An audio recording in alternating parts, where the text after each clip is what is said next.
ஃபைனலா எல்லாரும் எதிர்பார்த்த மாதிரி ஒன் பீஸ் சாப்டர் 1190 வந்துருச்சு. 2 வாரமா இந்த சாப்டருக்கு வெயிட் பண்ணிட்டு இருந்தோம். ஏன்னா நம்ம லூஃபி செத்துட்டானா உயிரோட இருக்கானானே நம்மளுக்கு தெரியல. நம்ம லூஃபி உயிரோட இருக்கானா செத்துட்டானா கபானுக்கு என்னதான் ஆச்சு, ஜாய் பாய் பத்தி இந்த சாப்டர்ல ஏதாவது ரிவீல் பண்ணிருக்காங்களான்னு சொல்லிட்டு இந்த வீடியோல பார்க்க போறோம். அதனால இந்த வீடியோ ஸ்கிப் பண்ணாம ஃபுல்லா பாருங்க. அதே மாதிரி சேனலுக்கு யாராவது புதுசா வந்து பார்த்துட்டு இருந்தீங்கன்னா சப்ஸ்கிரைப் பண்றேங்க. ஏன்னா நம்ம ஒன் பீஸ் மங்கா சாப்டர் எக்ஸ்பிளைன் பண்ணி போட்டுட்டு இருக்கோம். ஸோ உங்களுக்கு வேணும்னு நினைச்சீங்கன்னா மறக்காம சேனலை சப்ஸ்கிரைப் பண்ணிக்கோங்க. இப்போ வந்து ஸ்ட்ரெயிட்டா சாப்டருக்குள்ள போலாம். ஃபர்ஸ்ட் எடுத்த உடனே ஈமுக்கும் நம்ம கபானுக்கும் வந்து ஃபைட் போயிட்டு இருக்கு. நம்ம லூஃபியை வந்து பாத்தீங்கன்னா ஈமு 2 ஸ்வாடை வச்சு சொருவி இருப்பான்ல. சோ அதனால வந்து பாத்தீங்கன்னா அவன் அந்த மரத்துல அப்படியே சொருவிட்டு இருப்பான். அப்பதான் இவங்க 2 பேரும் அட்டாக் பண்ண ஃபோர்ஸ்ல வந்து பாத்தீங்கன்னா நம்ம லூஃபி தூரமா போய் விழுந்துடுறான். நம்ம கபானு ஒரு கை பாத்துறேன்டா இப்போ வாடான்னு சொல்லிட்டு நம்ம ஈமு வந்து பாத்தீங்கன்னா சேலஞ்ச் பண்ணிட்டு அட்டாக் பண்ணலான்னு போவாரு. அப்பதான் நம்ம கபானோ, நீ இந்த ஃபார்ம்ல பாக்கிறதுக்கு ரொம்ப வித்தியாசமா இருக்க, நீ இந்த உலகத்தை சேர்ந்தவனான்னு எனக்கு தெரியல அப்படின்ற மாதிரி அவரும் சொல்லுவாரு. அப்பதான் நம்ம ஈமு யாரா நீன்னு கேட்கும் போது இந்த உலகத்தை பத்தி தெரிஞ்சவன் அப்படின்ற மாதிரி நம்ம கபானும் சொல்லுவாரு. நம்ம ஈமுக்கும் வந்து லைட்டா டவுட் வரும், நம்மளை பத்தி உனக்கு ஒரு ஆள் தெரியுமோ அப்படின்ற மாதிரி அவனும் வந்து பாத்தீங்கன்னா பாத்துட்டு இருப்பான். இந்த பக்கம் லூஃபியா வந்து பாத்தீங்கன்னா பறந்து போய் விழுந்ததுல செம டேமேஜ் ஆகிட்டு இருப்பான். அப்பதான் நம்ம கபானும் போயிட்டு லூஃபி அப்படியே ஒரு கையில பிடிச்சி அப்படியே தூக்கிடுவாரு. எந்திரி ஸ்டார்ட் லூஃபி, உன்னை பாக்கிறதுக்கு ரொம்ப டிசப்பாயின்மெண்டா இருக்கு, உன்னை காப்பாத்துறதுக்கு இந்த ஓல்டு மேன் தான் வரணும்னு நினைச்சியா, அது உனக்கு ரொம்ப அசிங்கமா இல்ல அப்படின்ற மாதிரி அவரும் கேட்பாரு. அது மட்டும் இல்லாம நீ எம்பரர் ஆனதுக்கு இந்த ஒயிட் ஃபார்ம் தான் காரணமா அப்படின்ற மாதிரி அவர் கேட்பாரு. அப்பதான் நம்ம லூஃபியும் செம டேமேஜ்ல இருப்பான். ஓல்டு மேன் என்னை இறக்கி விடிய என்ன இப்படி சித்திரவதை பண்ற அப்படின்ற மாதிரி அவனும் வந்து பாத்தீங்கன்னா அப்படி கத்திக்கிட்டு இருப்பான்.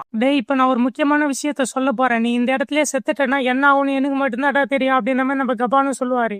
ஏன்னா நம்ம கபானுக்கும் தெரிஞ்சிருக்கும் இவன் தான் நம்மள அடுத்து சப்போஸ் பண்ண போறான் அப்படின்னு சொல்லிட்டு. அப்ப அவரும் வந்து கேட்பாரு, உன்னோட க்ரூமேட்ஸ் எல்லாம் எங்க, உன்னை காப்பாத்த வரலையா அப்படின்ற மாதிரி. அவங்க எல்லாம் டேஞ்சர்ல இருக்காங்க, நான் இங்க இருந்து போய் ஆகணும், அவங்கள போய் காப்பாத்தி ஆகணும் அப்படின்ற மாதிரி நம்ம லூஃபியா சொல்லுவான். அப்பதான் நம்ம கபானும், இந்த சீல நீ எப்ப காலை எடுத்து வச்சு அப்பயே உனக்கு எதிரிகள் அதிகமாயிட்டாங்க, அதனால உனக்கு இந்த king of the pirate title கிடைக்குன்னா நீ வந்து உன்னை அர்ப்பணிச்சாகணும். இப்ப நீ பைரட் கிங் ஆகணும்னு நினைச்சனா நீ வந்து வீட்டுக்கு ஓடி போயிடு அப்படின்னு நம்ம சொல்லிட்டு அவனை அப்படியே தூக்கி போட்டுருவாரு. அப்ப நம்ம லூஃபி வந்து பாத்தீங்கன்னா ஆல்ரெடி செம்ம டேமேஜ்ல இருப்பான். இதுல இவர் தூக்கி போட்டதுல வந்து பாத்தீங்கன்னா அவன் இன்னுமே வந்து பாத்தீங்கன்னா அதிகமா ப்ளீட் ஆக ஆரம்பிச்சிடும். நம்ம ஈமோ வந்து பாத்தீங்கன்னா ரொம்ப ஷாக்ல இருப்பான், இவன் எப்பரா நம்மள பத்தி கொஞ்சம் தெரிஞ்சு வச்சிருக்கான் அப்படின்ற மாதிரி அவனை பாத்துட்டு இருப்பான். அப்பதான் நம்ம கபானோ ஈமோ அட்டாக் பண்ணதுக்கோசம் போவாரு. ஈமோ வந்து பாத்தீங்கன்னா அதை ஈஸியாவே டிஃபெண்ட் பண்றான். அப்பதான் நம்ம கபானோ வந்து ஒண்ணு சொல்லுவாரு, நீ ஏன் அவனை கொல்லணும்னு நினைக்கிற, அவன் உனக்கு ஒருத்தனை ஞாபகப்படுத்துறான்ல அப்படின்னு நம்ம சொல்லிட்டு ஒரு ஜாய் பாய் பேரை சொல்லுவாரு.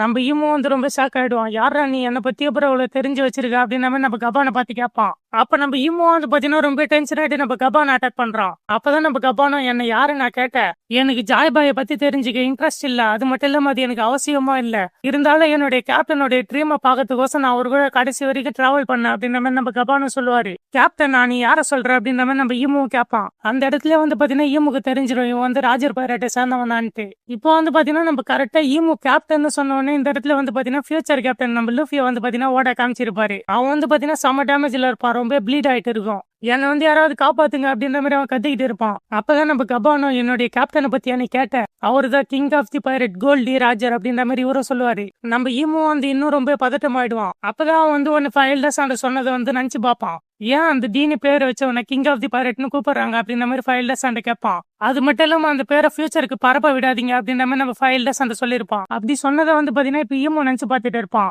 நீ தான் கிங் ஆஃப் தி பைரட்டோடைய குரூமேட்டா, நீ எதுக்கு ஸ்டார்ட் லுஃபியை வந்து காப்பாற்றணும்னு நினைக்கிற அப்படின்னு நம்ம கபானை பார்த்து கேட்பான். நீ வந்து அவனு ரொம்ப கொடூரமா தாக்கிக்கிட்டு இருந்த, அதனாலதான் நான் அவனை காப்பாற்ற வந்தேன், மத்தபடி வேற ஒன்னும் இல்ல அப்படின்ற மாதிரி நம்ம கபானை சொல்லுவாரு. ஆனா நம்ம கபானுக்கு வந்து பாத்தீங்கன்னா லூஃபி தான் வந்து next king of the pirate ஆக போறான்னு சொல்லிட்டு தெரியும். ஏன்னா நம்ம ராஜர் வந்து கபான் கிட்ட சொல்லியிருப்பாரு.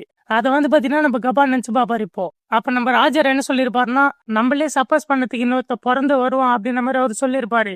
அப்ப அப்படியே நம்ம கபான் அதெல்லாம் நினைச்சு பார்த்துட்டு, நம்ம இத்தனை நாள் காத்துக்கிட்டே இருந்தது இவனுக்காக தானே, அவன் வந்துட்டான் அப்படின்ற மாதிரி இவரும் சொல்லுவாரு. ஓ, நீ அதனாலதான் அவனை காப்பாத்தணும்னு நினைக்கிறியா அப்படின்னு நம்ம சொல்லிட்டு நம்ம ஈமோ வந்து ஒரு அட்டாக் யூஸ் பண்ணி நம்ம லூஃபி அட்டாக் பண்ணிடுறான். அப்ப நம்ம கபானும் போயிட்டு வந்து பாத்தீங்கன்னா நம்ம ஈமோ அட்டாக் பண்ணலான்னு போவாரு.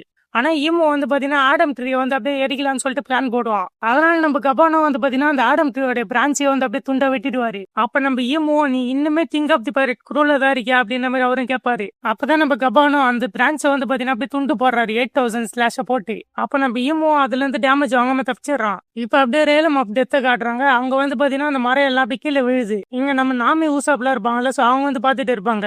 அது லூஃபி தான் பண்ணானா அப்படின்ற மாதிரி நம்ம நாமியா கேட்பா. இல்ல, அது வாய்ப்பு இல்ல, அது வேற யாரோ பண்ணுது போகுது அப்படின்ற மாதிரி நம்ம ஊசப்பும் சொல்லுவோம். இப்போ வந்து பாத்தீங்கன்னா அப்படி இங்க கபானை காட்டுறாங்க. கபான் வந்து அப்படியே அட்டாக் பண்ணிட்டு அந்த பிரான்ச்ல படுத்துக்கிட்டே இருப்பாரு. அவருடைய 2 கோடாலி வந்து பாத்தீங்கன்னா இந்த பக்கமும் அந்த பக்கமும் போயிட்டு இருக்கும். அவருடைய லெஃப்ட் ஹேண்ட் வந்து பாத்தீங்கன்னா வெட்டப்பட்ட நிலையில இருக்கும். சோ அதை பார்த்த உடனே நம்ம லூஃபி வந்து ரொம்ப ஷாக் ஆயிடுவோம். சோ இதுக்கு அடுத்த சாப்டர்ல என்ன நடக்க போகுதுன்னு தெரியல. ஏன்னா நம்ம கபானோட லெஃப்ட் ஹேண்ட் வர ஈமோ வெட்டிட்டு இருப்பான். சோ இந்த இடத்துல நம்ம லூஃபிக்காக கபான் அவருடைய லெஃப்ட் ஹேண்டே கொடுத்து இருக்காரு. சோ இதுல இருந்து நம்ம லூஃபி அவர் எவ்வளவு நம்புறாருன்னு சொல்லிட்டு கிளியராவே தெரியுது. அதே போல அடுத்த சாப்டர்ல என்ன நடக்க போகுதுன்னு தெரிஞ்சுக்கணும். மறக்காம சேனலை சப்ஸ்கிரைப் பண்ணிட்டு உங்க ஃப்ரெண்ட்ஸுக்கு இந்த வீடியோவை ஷேர் பண்ணுங்க. தேங்க்யூ ஃபார் வாட்சிங்.